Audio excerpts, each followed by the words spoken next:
so this is a big shout out to my YouTube fans or followers or subscribers or whatever you want to call them, and particularly White Fox, because he's been commenting and following my videos for a long time. But he said last week that he wanted to see in my house in Vietnam, so I haven't cleaned up, but it's a nice sunny day, so I thought I'd show you through. Maybe I should turn some lights on. Anyway,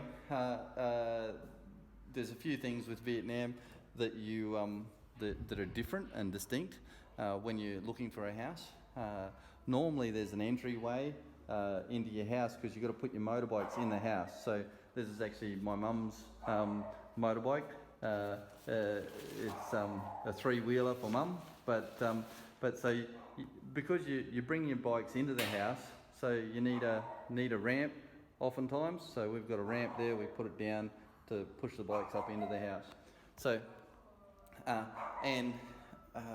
very often, in Vietnam, everybody wants to sit on the floor when they eat, and so just finding furniture or that for a house is difficult. So like I've got these garden chairs here. I did get a little table, and the furniture's available, but it's not the same. Like even the couches here, they're not soft. You see them in the shop and you think, oh, that's a nice soft couch. Go and sit on it first before you buy it, right? Because they're not soft, and so that's why these fold-up garden chairs are actually softer and more comfortable than the couches that you see in the shops. Anyway, the obligatory big TV. Oh, this is the other thing. Is in Vietnam they have these cupboards like this. This is actually a shoe holder. So yeah. Like I'd never seen one before, but what strikes me as odd is that you walk into a house. There's no TV cabinet. There's no ornament cabinet. There's no china cabinet. There's no sideboards or cupboards. The houses are very minimalistic, but they got a cabinet for shoes.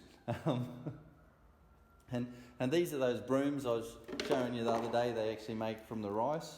Well, this one's made from bamboo, but these brooms are really, really handy.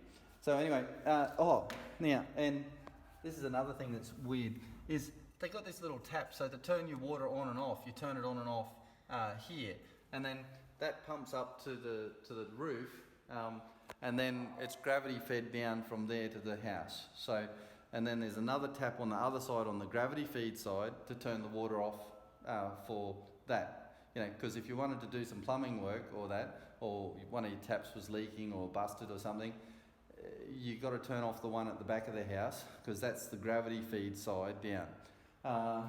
So yeah, and like house-wise, most of them don't have modern circuit breakers, but mine does, because I've got that. Now, all the houses seem to have stonework staircases. Like this was a cheap house. This is 47 square meters, but it's got this marble staircase in it. And for me, my pants hanging over the rail too, but for me, you just think, oh wow, that's an expensive staircase to put in a house. But I think stone's just really cheap here. And if you get them to come and do anything for you, like internet, this is where they've run the cable up to my room, right? And you're just going, why would you run it up there like that? Why wouldn't you? There's actually a cable that runs through the wall, right? I'm going, why couldn't you run it a different way? But originally they wanted to run this cable across here, up the balustrade, up along there, up to my room, up around the door frame and in there. And I'm going, but my hands will be holding it. They're going, oh no, we'll zip tie it onto the bottom, it'll be all right. I'm going, then you'll have a zip tie around here all the way up. And so with much arguing, because they didn't believe me. They're like, why would you worry about zip ties on a balustrade? Like, you know, that's no problem. Much arguing, they nailed it to the wall and ran it up the wall there. But even that, why wouldn't they run it down to the step and then run it nice and neatly up the wall, you know, and follow the step line so you couldn't see it? No, they just, and it's not even straight, like it's higher at this end and then it goes right up to the top as low. Anyway, so that happens. Now, if you don't know how to use chopsticks yet, learn, because there's no such thing as going out and eating here without using chopsticks. So my suggestion is buy a bowl of Smarties and start picking up Smarties with your chopsticks and practicing, because your hand gets sore, is what happens. So, and if you want to eat, there's chopsticks is the only thing you can do. Now, oftentimes in Vietnam, they've got the plates sitting directly above the sink, right? Which you go, oh, that's really great, because the water drips down and straight into the sink and dries the plates. They don't use, tea towels here. I've never even seen one in a house. But they don't wash the plates here normally. They normally wash the plates out the back door at the there's a tap at the back door for killing chooks normally, and out the back of your house you've got a little area there for killing chooks and washing clothes and all of those things normally. Anyway, this is the other thing, is that I bought a hot plate for the house, and I thought, when I bought it, I thought, oh yeah, they'll cut this in. They'll cut it into the bench and set it in the bench for me. And when they brought it here, no, we just put it on the bench. We don't cut it in. So it looks really odd, doesn't it? Like this hot plate just sitting on the bench like that. But the reason why they do that is because when people come over, guests come over, they unplug this off of here, they take it over there and sit it in the floor on the mat, and then everybody sits down around the hot plate, eating out of the pot. So yeah, just one of those other little interesting things. You do want to buy yourself a water filter. These water filters, the little electric water filters, it's just so cheap. It's like I think it was 2 million or 3 million, like $150 or something, to buy a little water filter. And I've been here for 12 months, and I think I need a new cartridge now, but I haven't done before. Anyway, we'll move on to the bathroom. I haven't cleaned up at all, but you've got to get used to this kind of hot water system too. When you in Vietnam, they don't have like normal hot water systems like we do in Australia or whatever. They're all electric like this, and this one's got a tank in it, but oftentimes they're just direct electric systems. But this one's got a little tank, so you need to heat it up first. So you turn it on and heat it up, and you wait 10 minutes for the water to heat up, and then you come and have a shower. So that's important. This house was brand new when I bought it, and nothing was fitted properly. They don't know how to fit taps in Vietnam, or sinks or anything. So everything that was bolted onto a wall or that wasn't done right. Now, and all the bathrooms in Vietnam are like wet areas. So and they got like this tap here that could only be described as a ball washer or something. Like, well, why have it at that height? Like if it's to fill mop buckets, put it down here. Okay, if it like, I don't understand. It's for midgets to wash under, or it's just a ball washer. I don't know. Anyway, and they've got another tap over here for the mop bucket or whatever. So, I've not had a good explanation for this tap from anybody. I don't know why, but you see them in houses everywhere and hotels. They're always fitted like this, and I don't know why. And then, of course, you know, so this whole area can get wet. So your toilet paper has got to have a cover on it, and you get used to the arse washing. You know the arse hose. That's actually, you know, when you first do it, you're like, oh, this is weird. You know, especially if you're as old as me and you've always used toilet paper. But after living here for 12 months, I'm like, when I go back to Australia, I'm putting one of those taps on my toilet, right? I think some of the advantage though is that, like, you don't need a scrubbing brush for the toilet here in Vietnam because you just, you know, spray the toilet with the hose, you know, to clean it. It's good. Just another little point here. Now that we've moved out of the bathroom, salt in Vietnam, you can't buy it. Like you can buy it like as salt like this, but you can't buy salt in a salt shaker. Yeah, you know, you go to the shops and you can buy thyme and oregano and pepper and all sorts of things, but you won't find salt in a salt shaker in Vietnam. Not unless you're like down south in Saigon or you know, I don't know. Yeah, but the reason for it is because the humidity's so high that salt shakers, they just block up and they're totally useless. So all their salt is in this little container like this, and this one's salt. This one's like MSG or something, and I've lived here for 12 months and I don't know what the other one is. So put it in the comments if you know. It might be two tubs of MSG. Maybe that's the ratio we use it. 2 tubs of MSG and 1 tub of salt. I don't know. But in houses, you always see this setup, and it's amazing. They actually use quite a fair bit of salt. They don't actually put it in the food. They always have a tub of salt, or like a little tray, you know, like these little bowls of that.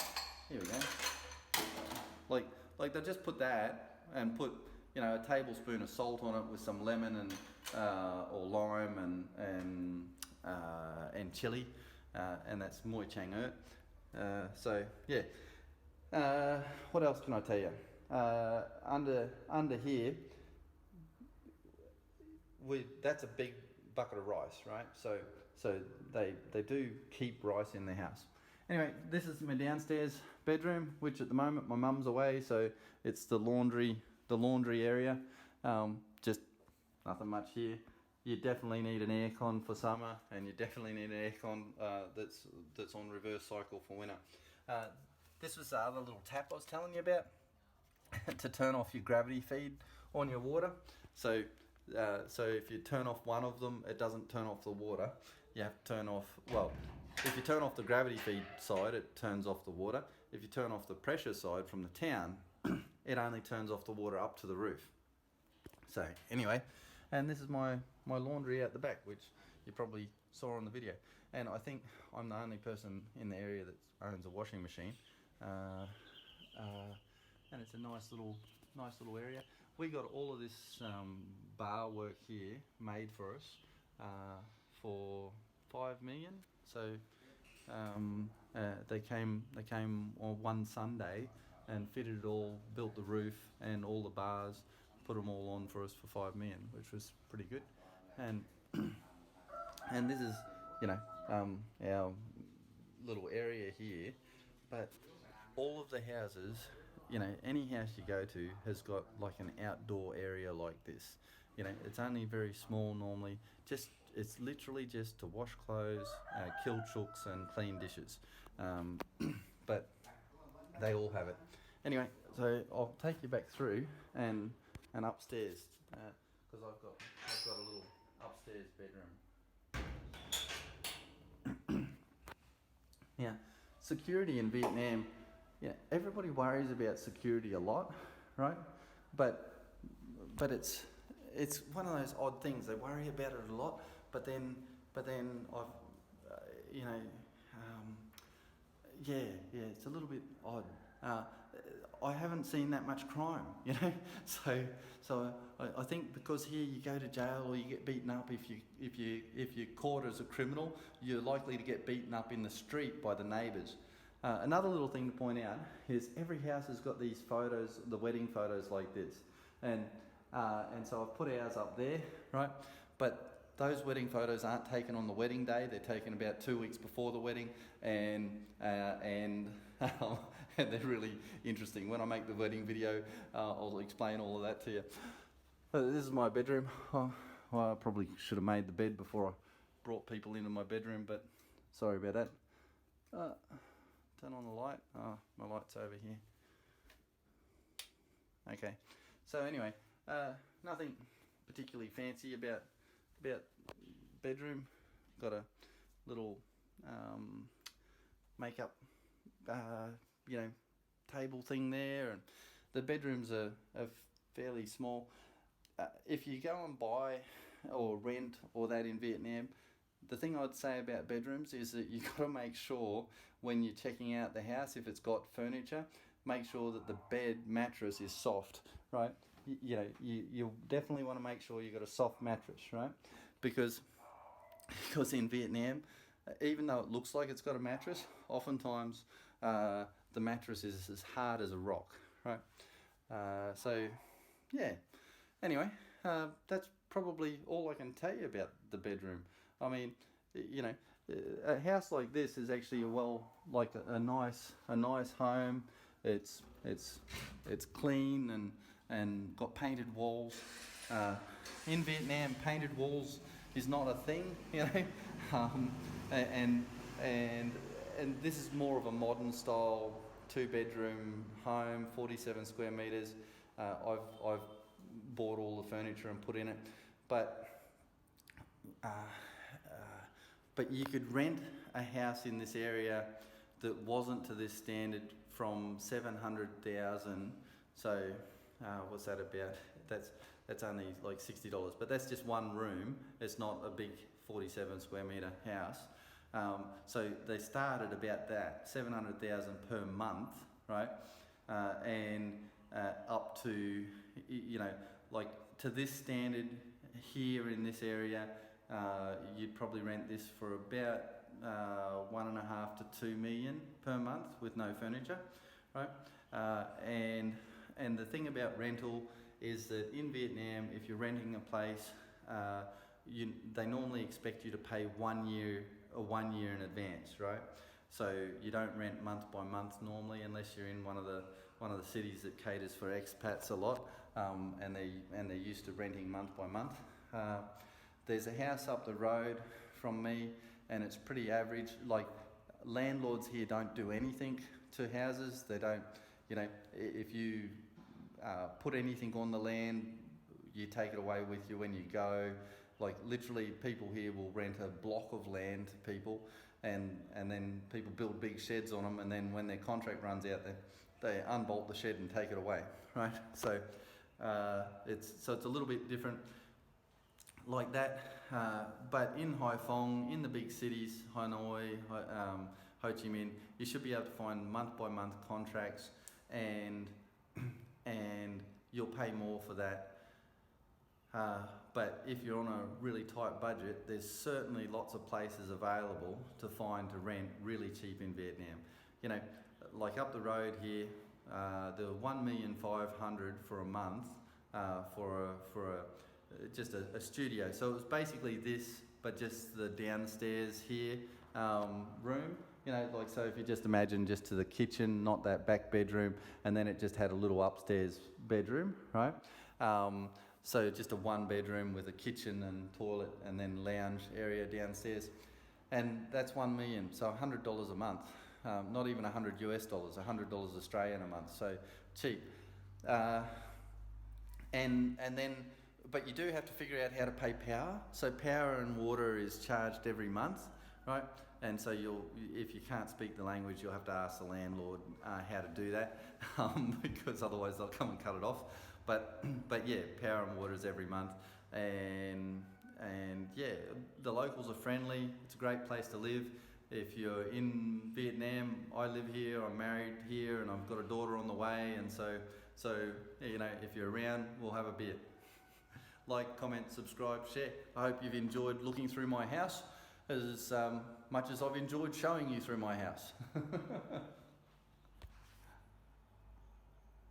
Oh, one other thing I forgot to mention when you're renting a house here, all of the properties are listed for rent or whatever. You find them on Facebook.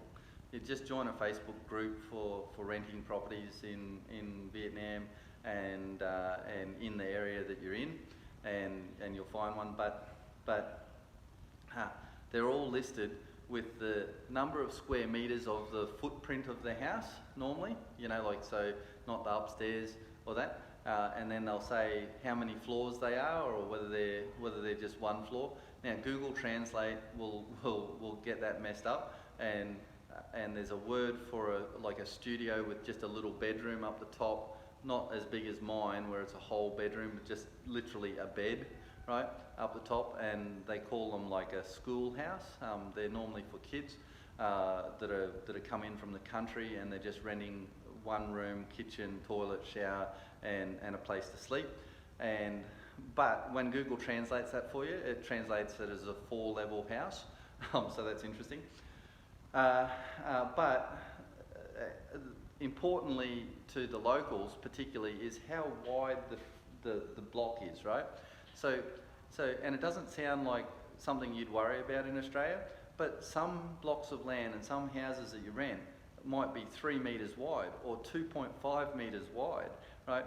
Literally as wide as your bed, you know, like, well, my bed's 2.2 meters, right? So it's like, so they, like I've seen blocks of land where they're 3 meters wide and 30 meters long, right?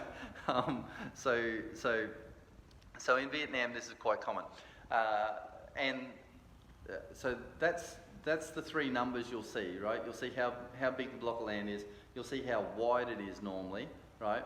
And it normally translates as the bloom on Google. But anyway, you'll figure it out if you've got a bit of common sense. And the other measurement they tell you is often how wide the street is in front of their house, right?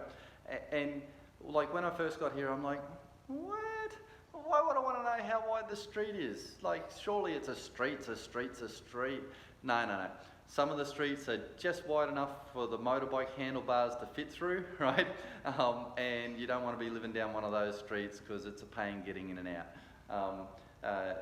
And if you want to come home in a taxi, it'll mean that the taxi drops you off miles away and you've got to walk up the tight little alleys to get to the house.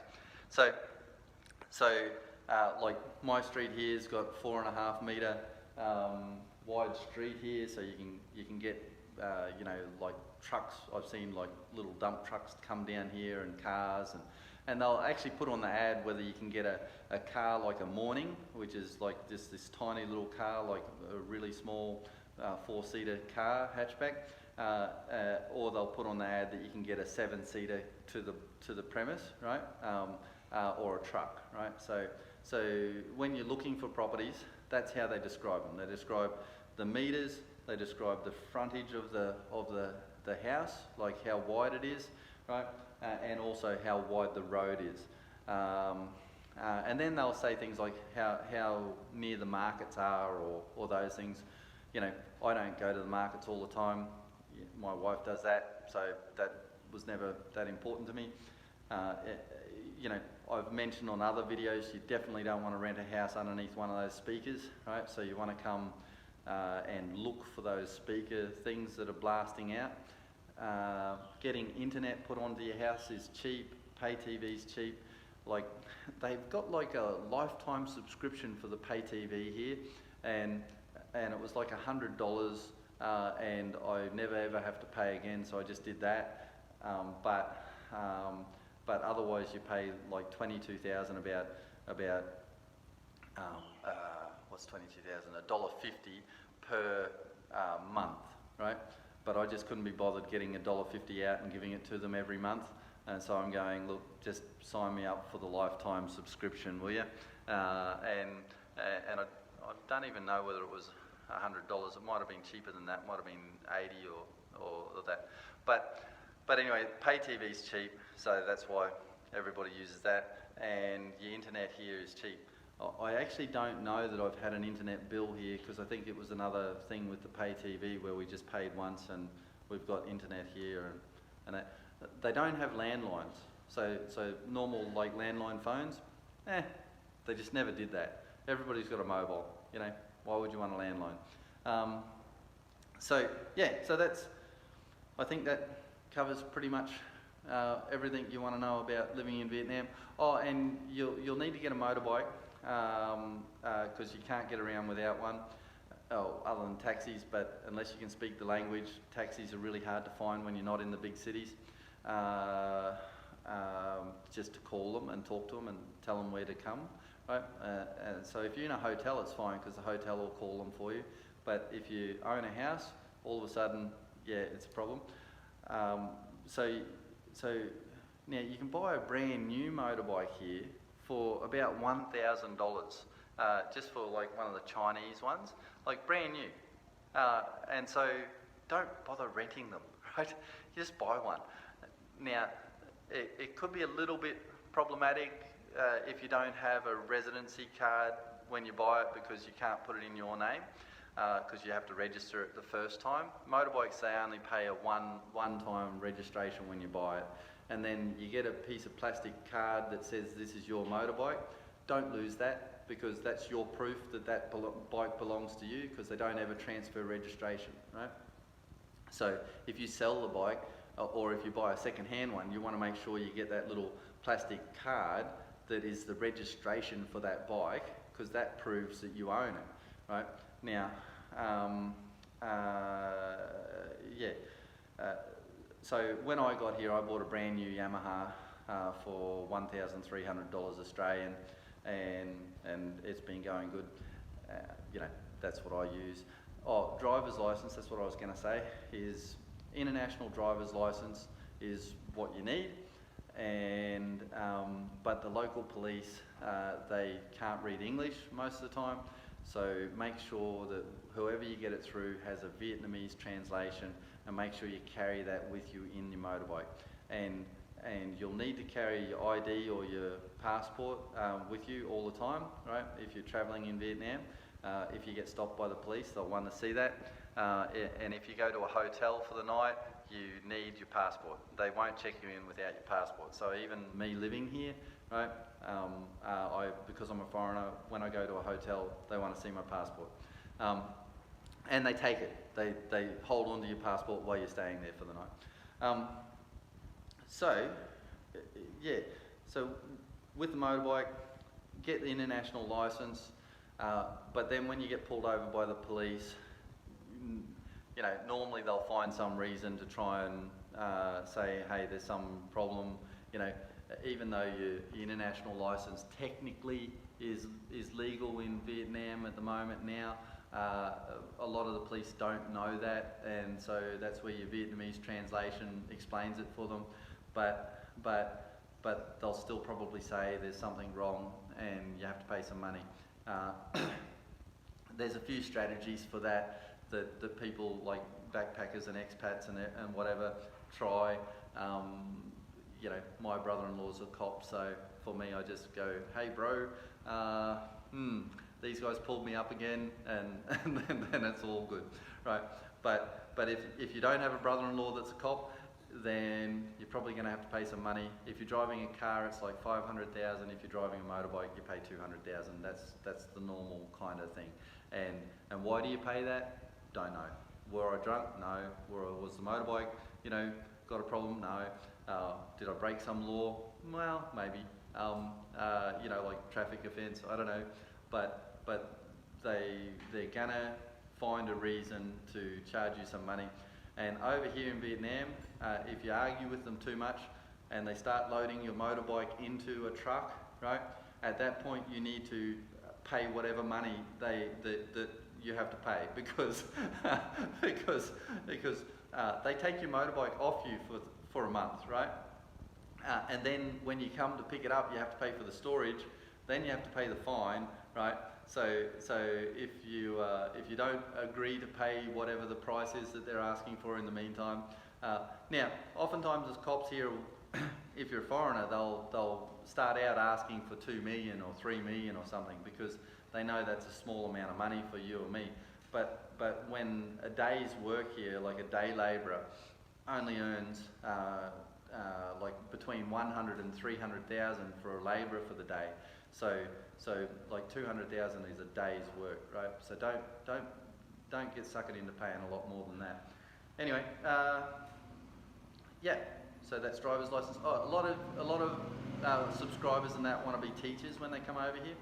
If you've got a degree of any kind, you can get teaching work normally. But to get the TSL or whatever, I haven't done that because I'm not a teacher. I'm an industrialist and capitalist. So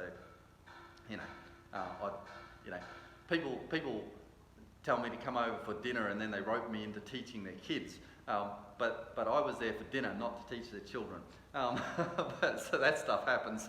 I was in a pub one time and there was nobody there, and I was just enjoying a quiet beer. And then next thing, a car turned up, and this bloke and his wife jumped out with his 2 kids, and they come running in, and then the father's there pushing the daughter that's about 20 towards me, going, go and talk to him, go and talk to him. Well, they were the owner of the pub, and the guy behind the bar had rang them and said, hey, there's somebody here that speaks English, come down here now and talk to him. And so they race down and start talking to me, right? And so that happens all the time here in Vietnam. Anyway, but a degree is really helpful. There's plenty of people that get work here without degrees, without anything, just because they can see that you're a natural English speaker. They really like American English or Australian speakers, not so much the other English speakers around the world because of the accents. But so you should be able to get work like that. And again, if you want to find work like that, it's Facebook. Everybody here in Vietnam does everything on Facebook. Join the groups for Facebook to buy stuff. If you want to buy stuff or sell stuff that's secondhand, you do it on Facebook. Everything's done on Facebook. Right, so, all right, I hope that helps people. One more thing. I just thought of it. When you rent a house here, I've mentioned the speakers, the loudspeakers, the public address system in Vietnam. It's everywhere, right? It's very annoying sometimes at 6 in the morning when it goes off, right? But the other thing is, when you go to rent a house, maybe turn up on Friday afternoon or Saturday, right, to rent your house in the afternoon, like 5 or 6 o'clock, right? Although sometimes it doesn't matter. Sometimes they start out karaoke early. Like even in this street, karaoke will be blasting out at 7 in the morning, 6:30 in the morning sometimes, and literally people singing. You know, they'll just wake up in the morning, go, oh, put on the radio, yeah, and then they'll be, singing away, and that's just what they do. They're not drunk, they're just having a good time, but they put it on the microphones for all their neighbours to hear, and that, because we all want to hear. So there's the personal boundaries in Vietnam aren't the same as they are in like Australia and everywhere else. So the neighbours here have literally walked into my house when I've been out the back, and they just walk in and then have a look around. When I first moved in, they just walk in, look around, they can't talk to me, so they're just looking around, and that happens. Or you'll be sitting here having a coffee and people will stand at the door right there and they'll just look in. They just stand there.